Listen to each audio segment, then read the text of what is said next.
So yun mga ka-adventure, good morning. Paalis na sila Intoy at sila lang ni Papa. So may bago silang kasama ngayon kasi wala si Panunoy.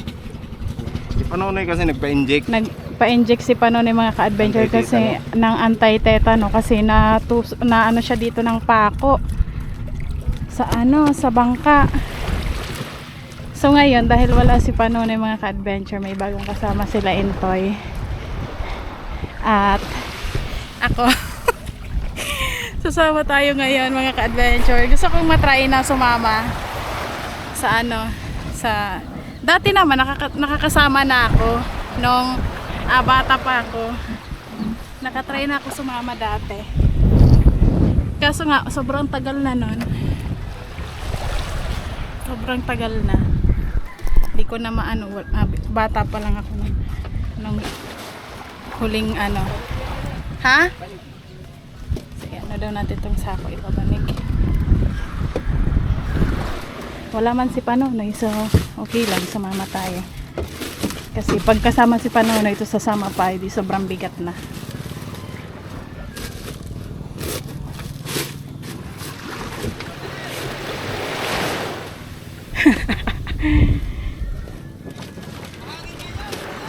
Mahangin daw ngayon, so kinakabahan ako. Sabi nga ni Intoy, ang lakas ang loob mo sumama.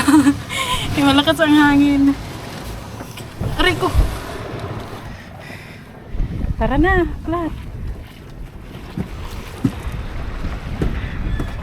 Malakas ang loob mong sumama. Sama-sama yan. Tapos si Panonoy, andyan na no.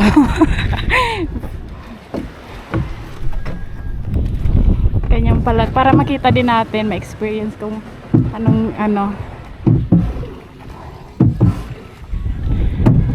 paano siya. Ha? Andaran mo na daw. Malayo ba to yung Malayo. Ay we. Tapos kanina mga ka-adventure ay kahapon lumusong sila Intoy sa sa tubig kasi nga na yung lambat. Naelisi yung lambat. Nag siya sa tubig. So let's go. Uy. Ay, asa na cellphone mo?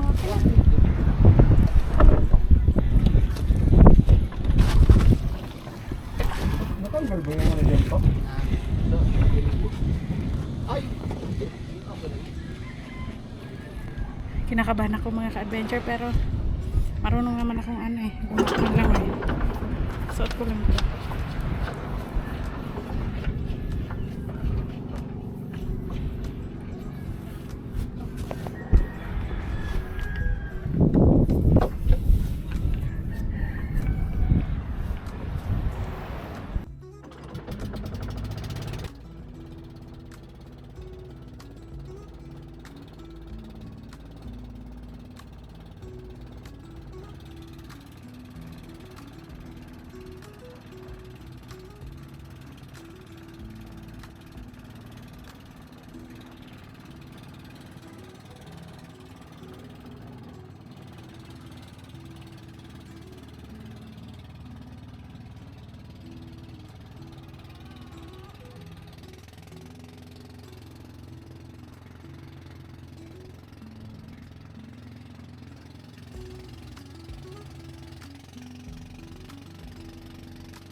Dito, akala ko simpleng sasama lang ako sa laot.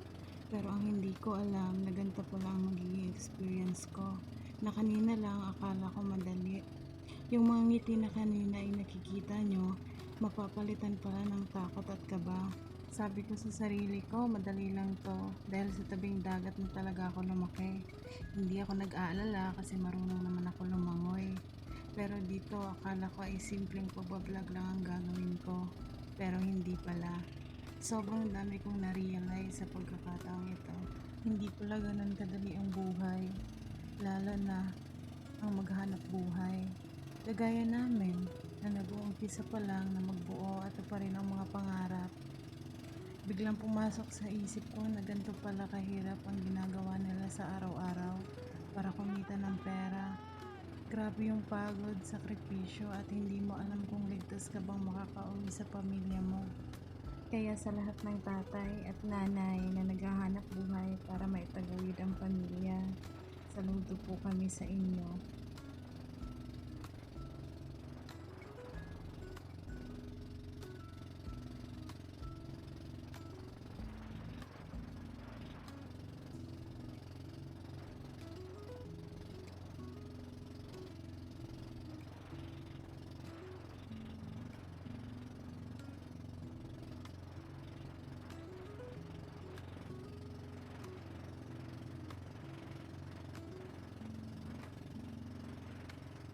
At sa pagkakataong ito, dito na sa akin nagsingkin ang lahat na ang hirap pala ng ginagawa nila.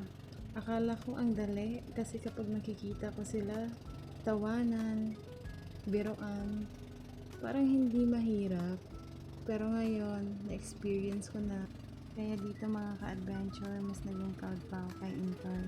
Kasi unang pagkakataon niyang naranasan yung ganito. Pero tingnan niyo naman, parang wala lang sa kanya, talo niya pa ako. Kaya ito lang ang gusto kong sabihin sa'yo. Salamat sa lahat ng sakripisyo, pagising ng madaling araw para lang maghanap buhay para sa amin ang pamilya mo. Mahal na mahal ka namin at mag-iingat ka palagi. At gusto ko din magpasalamat kay Papa. Alam ko kahit hindi mo man ito mapanood vlog na to, salamat pa din sa'yo kasi nandyan ka para gabayan kami, para tulungan kasi alam mo na hindi pa namin kaya.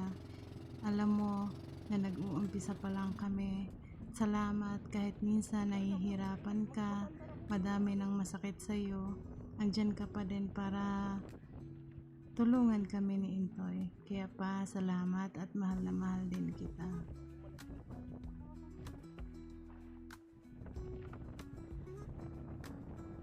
At sa pagkakataong to nga mga ka-adventure, dito na ako umupo sa baba. Kasi nga sobrang laki ng alon, malakas ang hangin, at napapansin nyo naman yung bangka namin sobrang magalaw. Pero tingnan nyo naman mga ka-adventure, yung dalawang kasama ko sa likod parang relax na relax lang. Kaya dito sa pagkakataong to parang nawawala din yung kaba ko kasi nakikita ko sa kanila na parang okay lang to, kaya natin to. Dito nga mga ka-adventure, hindi na ako makapag-video ng maayos kasi nga kinakabahan at natatakot na ako. Tingnan nyo naman yung mga alon na sumasalubong sa amin.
daw naririnig ni Intoy, mamaya na lang mga ka-adventure.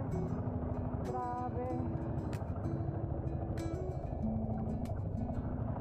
Takot. Sobra.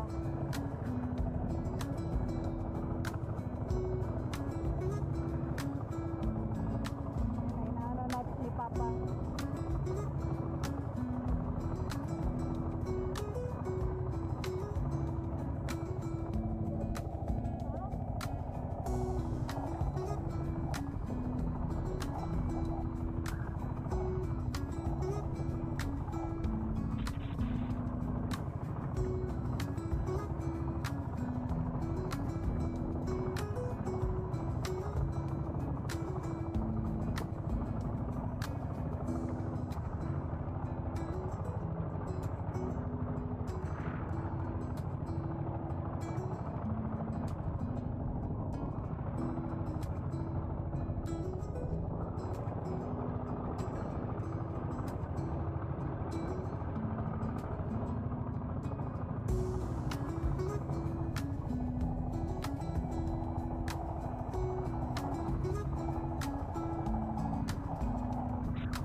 dito may daan. Dito pa siya dadaan. Ay, ano na? Ano experience? Masiram? Ha? Hindi na to ulit. Ulit ka ba? Lola siya eh. Ano siya eh. Pahinga siya dun sa likod. Apa? Mamaya pa yan bago umano yung tubig. Gabi na siguro yan. Magano ang tubig ma? Kayo?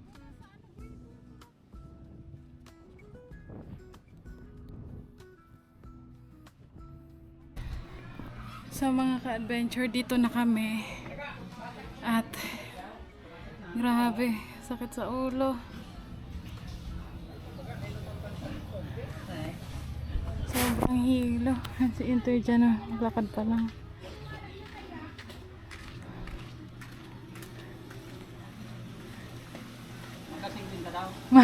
Mayo nga ne. Maluyahon.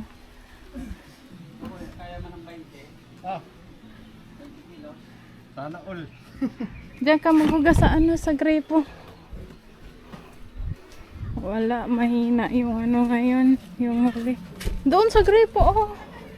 Sarado dyan. Bumba mo na dun. Tara na, mag-isa ano mo na yung paa mo. Pupunta na ako dun.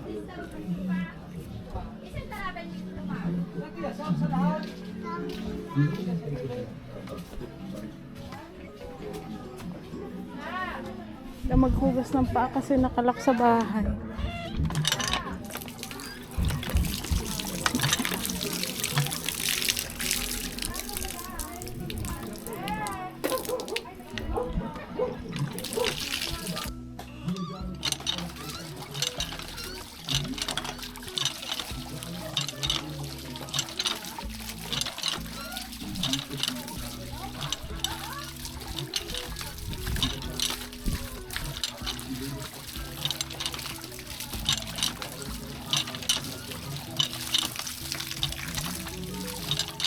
Sa may puwet, ang dami.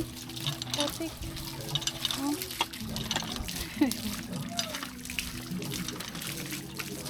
Grabe.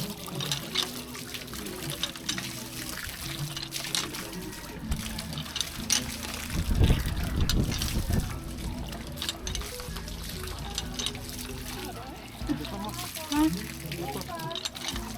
Lalabahan na lang yan. Matatanggal din naman yan. Sige pa.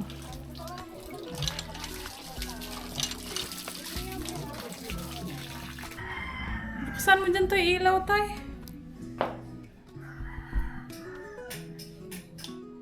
Grabing init. Sobrang nakakahilo mga ka-adventure. Sabi ko sa sarili ko nung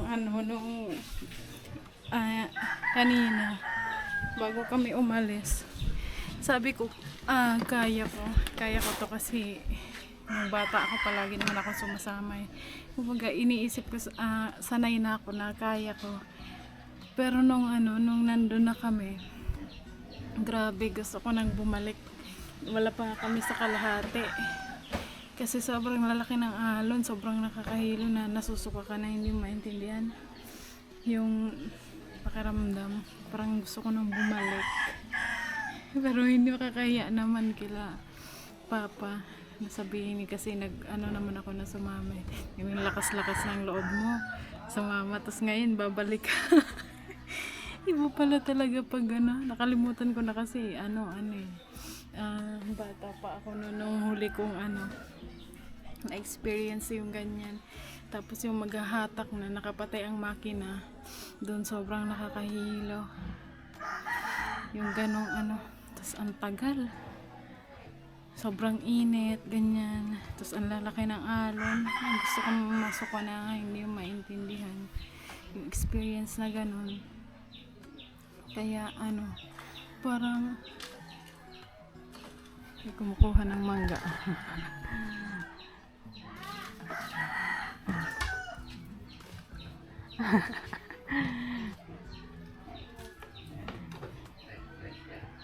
Igwapa ho, hinugo to ho. Kataid ka to kadakol baga.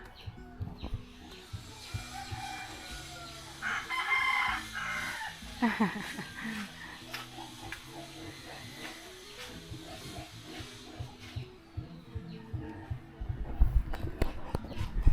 ayun mga ka-adventure. Tapos nung ano, hindi na ako umiimig kasi parang kapag titingin ako doon, dapat nakatingin lang ako doon sa diretso ba.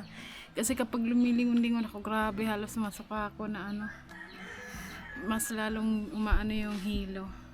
Ayoko na, hindi na ako uulit. Ano sa intay? Ang hirap ng ano, umulit. Sakit sa ulo. Ano tayo? Ba't nagbihis ka na?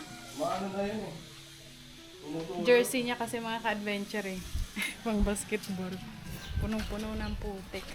So ayun, kaya masasabi ko talaga grabe. Saludo sa mga mangingisda na ganyan, mga maliliit na mangingisda. Sobrang hirap pala talaga. Yung ganyang trabaho. Tapos ano, halos wala kang mahuli. Pero yung pagod masagad-sagad talaga. Pero ano naman, kapag meron namang huli, kagaya kahapon, makikita mo naman yung pinagpaguran mo. Pero pag ganito, di ko alam, maka ilang kilo lang kami doon. Naiiyak na ako kanina. Kasi parang ano, ganon pala yun, yung experience. Ba't ako naiiyak? Toy.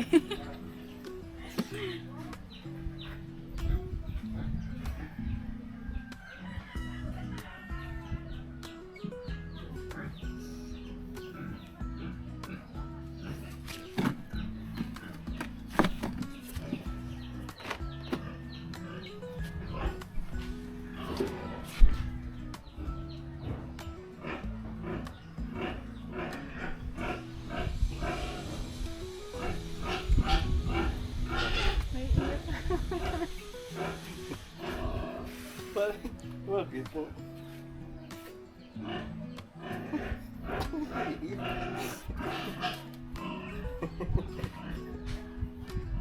Sige mo, sinuwalat to. Hindi na salud. Naiiyak ako kasi ano, grabe yung ano ba, yung pagod. Hawakan mo. Ka naiiyak. Ha? Naiiyak ako kasi grabe yung ano, yung pagod pala pag ano ganyan. Natural yan kasi wala namang madali pagka Oo nga, maghahanap pero- buhay. Kaya nga ano eh. Nakita ko lang kanina na Kaya ganun pala. Tapos halos wala pang huli, walang kita. So yung pagod talaga. Kaya, ayan, saludo sa lahat ng mga mangingisda na nagsusumigap na ipaglaban ng patas sa hamon ng buhay. Ano. Lalo na ang lalaki pa ng alon, halos ano na yung bangka. Halos matao. Grabe. Hindi kasi nakukuha ng lahat ng ano ba, Hindi na ako lalapat sa... nakapag video kasi sobrang nahihilo. Nahihilo na siya eh. Nandun na nga lang siya sa likod. So, ayun ano, ang mga adventure. Kaya kung kayo, ayan, sa mga nanonood tapos hindi nakakaranas ng ganitong pamumuhay, yung ganito kahirap, magpasalamat kayo kasi hindi kayo nalagay sa ganitong sitwasyon. So kung ano man ang kaginhawaan na tag nito, nararanasan nyo ngayon, pagpatuloy nyo at sana gawin nyo lahat ng mabuting pamamaraan para manatili sa ganyang estado ng pamumuhay. Kasi pagka ganito ang sitwasyon, napakahirap talaga ako na nagsasabi mga adventure. Mahirap kasi pag latag mo pa lang ng lambat, pag-area mo pa lang doon, di ka sigurado kung may mahuhuli ka or meron. So, ayan. Kaya doon sa mga sa mga nangingisda na ayan patuloy na nakikipaglaban ng patas sa hamon ng buhay. So, yun, saludo sa mga Sa lahat naman ng mga naghahanap buhay, maging saan pamumuhay pa yan yung alam ko hindi lang sa pangingisda, ganun din sa ibang hanap buhay, kagaya ng sa pag-aani ng palay, napakahirap din yan. Bilad ka rin sa araw dyan. So, yun. Kaya, sa mga kabataan na talaga mag-aral kayo ng mabuti. Kasi napakahirap yung pamumuhay na ganito. Kami, kasi sanay naman kami sa hirap. Ang sa amin lang sinishare namin kung gaano kahirap ang mamuhay. Kaya kung may pagkakataon kayo para makapag-aral, kung may sumusuporta sa inyo para makapagtapos kayo ng pag-aaral, mag-aral na kayo ng mabuti. Kasi kung ayaw nyo ng ganitong marangal, yung pangingisda syempre, yung panguhuli ng alimasag, kung ayaw nyo maranasan ng hirap. Kaya yan lang ang sinishare namin sa inyo. So sana kapulutan ng aral. Ngayon, si Nika na experience niya yung sitwasyon, gano'ng kahirap. Hindi na Experience ko na to dati kasi hindi nakalimutan hindi naman ganito palagi, pero may pagkakataon talaga na ganyan. Gaya ng sinabi ko mga adventure. Mas madali sana hatakin pagka walang alon. Maano siya, madali lang, malambot. Hindi siya mahirap hatakin. Ang problema naman, hindi siya ganun karami ang huli dahil ang pangasag kasi, panghuli ng alimasag, ang hinahanap kasi ng mga nanghuhuli niyan, yung alon. Kasi pagka walang alon, walang alimasag. Ibig sabihin, pagka may alon, yun ang gusto ng mga nangangasag kasi. Ang tawag doon, bigot. Yan kasi yung madaming pero Yan kasi, kumbaga, ang alon, pagka sumagad na dun sa ilalim, kumbaga, naaalog na ba yung ilalim, na na ng alon, na tatangay na. Ibig sabihin, ang kasag niya nagsisilabasan. Kaya, yun ang gusto ng mga nangangasag. Kaya, yun. kaya mga ka-adventure, ngayon ko lang na realize sa sarili ko na kapag dati nagtitinda kami ng alimasag, tapos yung grabe, pag bibili ka, kahit ako naman kapag bumibili, di ba tumatawad tayo? Ito na, kay Papa na lang ito. Hati tayo dito. Tapos, di ba, mura na nga yung paninda, tinatawaran pa, pero hindi natin alam kung paano pala nila pinaghirapan yun. Kaya, ngayon ko lang talaga na-realize na, lalo na sa mga ganito, maliliit na, kagaya namin, mangingisda. Pag nagbebenta ng ganyan limasag, sobrang mura. Pero yung hirap na pinagdaanan mo bago makuha yan, ay grabe. So, kung ako lang, kung pwede, kung makabili lang kami, siguro, hindi ganun yung presyo na ibabayad namin. Matay. Kasi, grabe. May tubig doon na malamig sa Tara na, magdala ka na ng lagayan. Patayin mo Inom kaya si Papa yun? Hiligin sa matamis. Kunin mo yung camera. So tara, mga adventure. Yan, maghihimay. Mag-ano pa kami. Tatanggal pa kami ng alimasag sa lambat. Alright.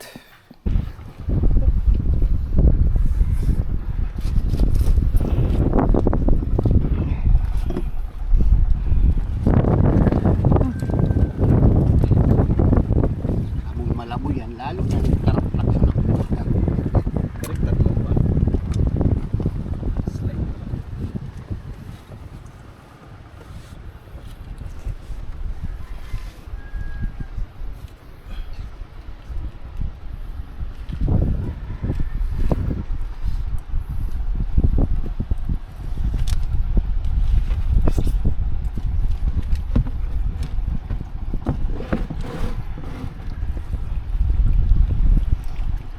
Tag-init.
Bye.